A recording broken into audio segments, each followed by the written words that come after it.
नमस्कार दोस्तों, मैं रामू कुमार यादव एजुकेशन क्लासेस रामू में आपका स्वागत करता हूं। दोस्तों, आज मैं इतिहास का जो दक्षिण भारत का इतिहास का वीडियो बना रहा था, उसका मैं तीसरा वीडियो लेकर आ गया हूं और इस वीडियो में मैं 2 राजवंशों की बात करूंगा। तो आज हमारा दक्षिण भारत के प्रमुख राजवंशों का अंतिम वीडियो है और यह लास्ट वीडियो रहेगी। ठीक, अंतिम और लास्ट वीडियो। तो देखिए, इससे पहले मैंने इतिहास से संबंधित बहुत सी वीडियो बनाया हूँ, उस वीडियो को आप जरूर जाकर देखें। उस वीडियो पसंद आए तो चैनल को लाइक करें, शेयर करें, सब्सक्राइब करें।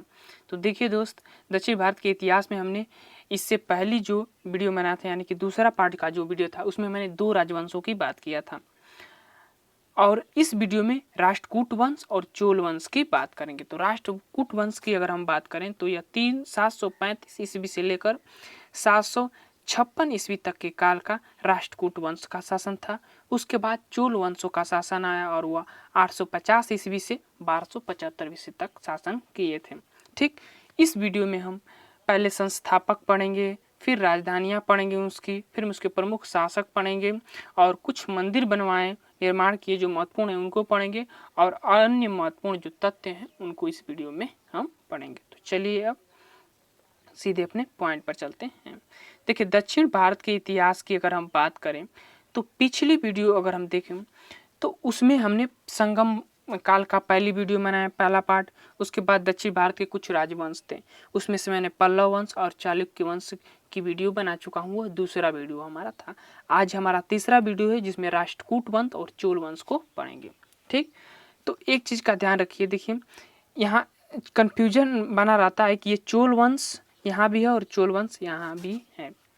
तो देखिए क्या हुआ कि तीसरी शताब्दी में है जो चोल वंश का पतन हो गया था, यानी कि चोल वंश को जो पांड्य वंश के राजा थे, शासक थे, उन्होंने पतन कर दिया था।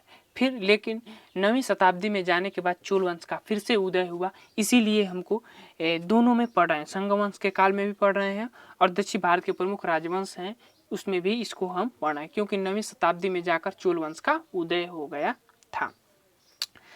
तो इस कन्फ्यूजन को आप समझ लीजिएगा। अब हम आगे चलते हैं राष्ट्रकूट वंश। राष्ट्रकूट वंश को पढ़ते हैं।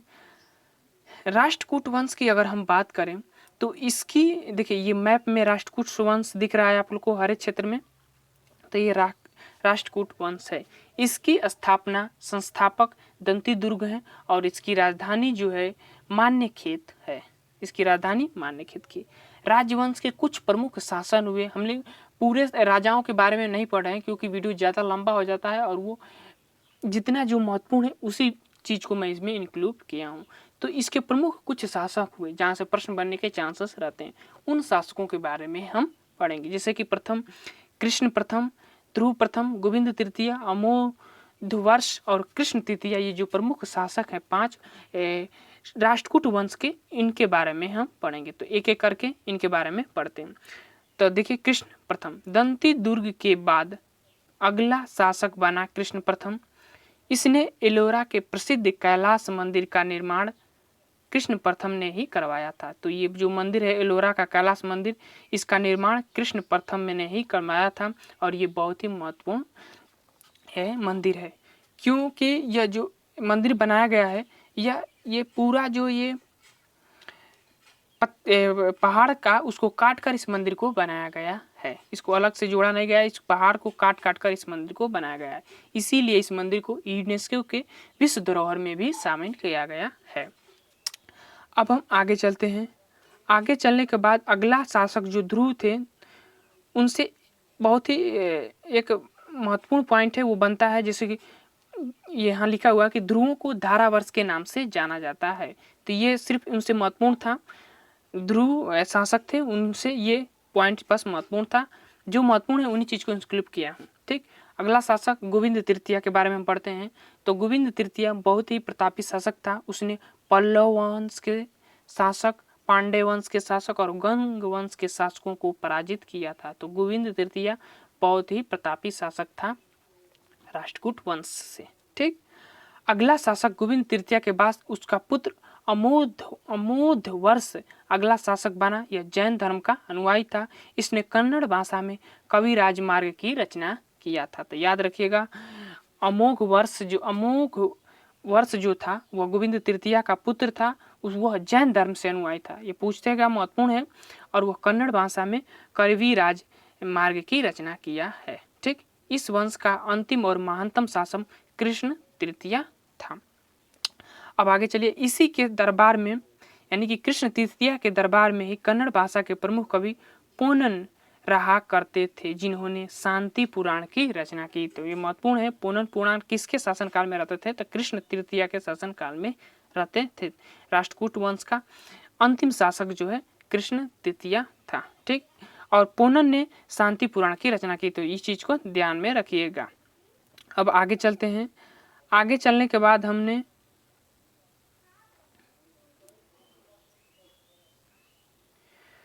कुछ महत्वपूर्ण और बातें हैं, जैसे कि एलोरा और एलिफेटा गुफाओं का निर्माण राष्ट्रकूटों ने ही किस समय में हुआ था? तो एलोरा और एलिफेटा की जितनी भी गुफाएं हैं उसका निर्माण जो है राष्ट्रकूटों वंशों के समय में ही हुआ था।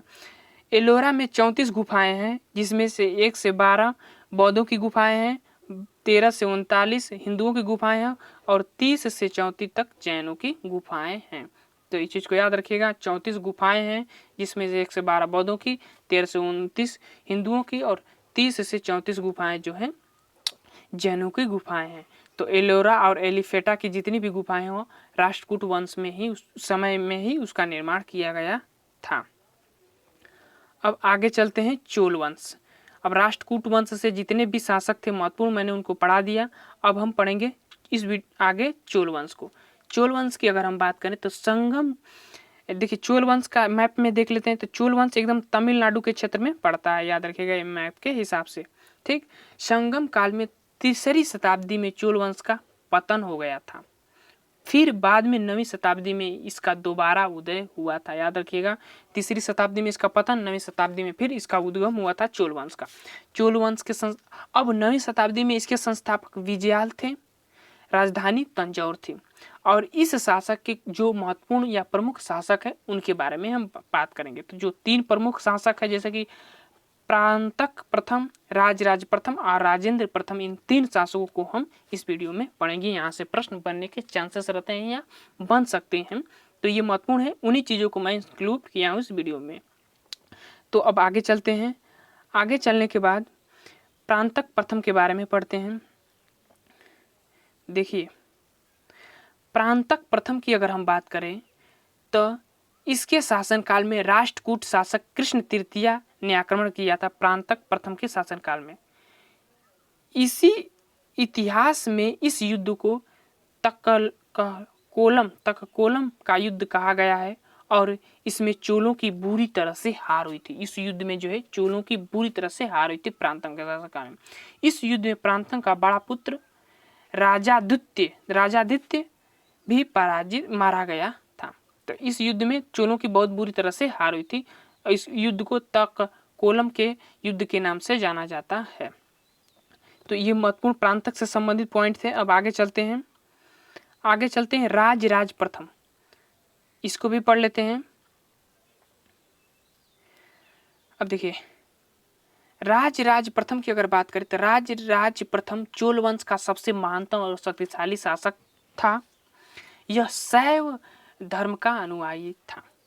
इसने श्रीलंका पर आक्रमण करके उसके उत्तरी हिस्से पर विजय प्राप्त किया था। इसने ही राजराज प्रथम ने, और इसने ही तंजौर में प्रसिद्ध मंदिर बृहदेश्वर का मंदिर का निर्माण इसने ही कराया था, राजराज प्रथम ने। तो ये इम्पोर्टेंट पॉइंट है, इसको ध्यान में रखिएगा। ये जो बृहदेश्वर का मंदिर आपको दिख रहा है, यह पूरा मंदिर जो है ग्रेफाइट से बना हुआ है। इसीलिए इस मंदिर को यूनेस्को के विश्व धरोहर में शामिल किया गया है इस मंदिर को। तो ये महत्वपूर्ण मंदिर है। बृहदेश्वर का मंदिर का निर्माण राजराज प्रथम ने ही कराया था। चोल वंश का एक प्रतापी शासक था। ठीक, यह शैव धर्म का अनुयायी था। अब अगला इसका शासक कौन आया? इसके बाद राजेंद्र प्रथम अगला शासक बनता है, उसको भी देखते हैं। अब राजेंद्र प्रथम से जो इम्पोर्टेंट पॉइंट है उसको बात करते हैं। तो राजेंद्र प्रथम की अगर हम बात करें तो चोल धर्म का सर्वाधिक विस्तार राजेंद्र प्रथम के ही समय हुआ था।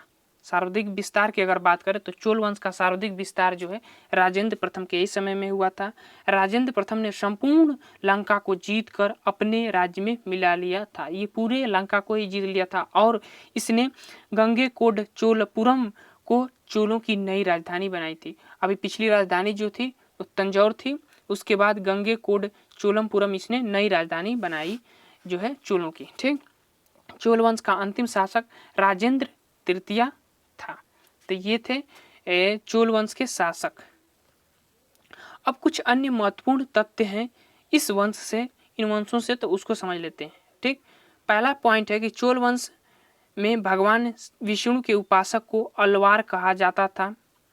विष्णु के जो उपासक होते थे उसको अलवार कहा जाता था चोल वंश में। चोल वंश में भगवान शिव के उपासक को नयनार कहा जाता था। इंपॉर्टेंट पॉइंट है। अगला पॉइंट है चोल काल में सोने के सिक्के को कांसु कहा जाता था। ये प्रश्न बना हुआ है, तो चोल वंश में सोने के सिक्कों को क्या कहा जाता था, तो कांसु कहा जाता था। अगला पॉइंट है चोल वंश के अधिकतम शासक धर्म के शैव धर्म के अनुयायी थे। मतलब कि चोल वंश के अधिकतम जो शासक थे वह शैव धर्म के अनुयायी थे, यानी कि शिव की उपासना किया करते थे।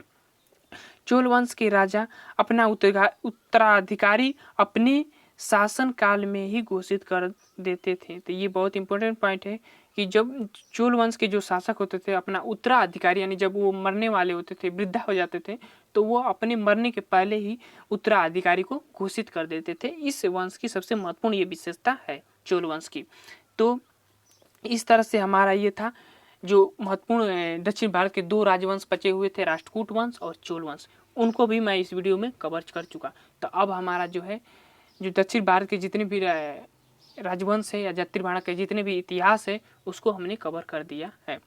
तो अब हम वीडियो समाप्त करते हैं। चलिए दोस्त, वीडियो पसंद आए तो चैनल को लाइक करें, शेयर करें, सब्सक्राइब करें। Thank you for watching this video.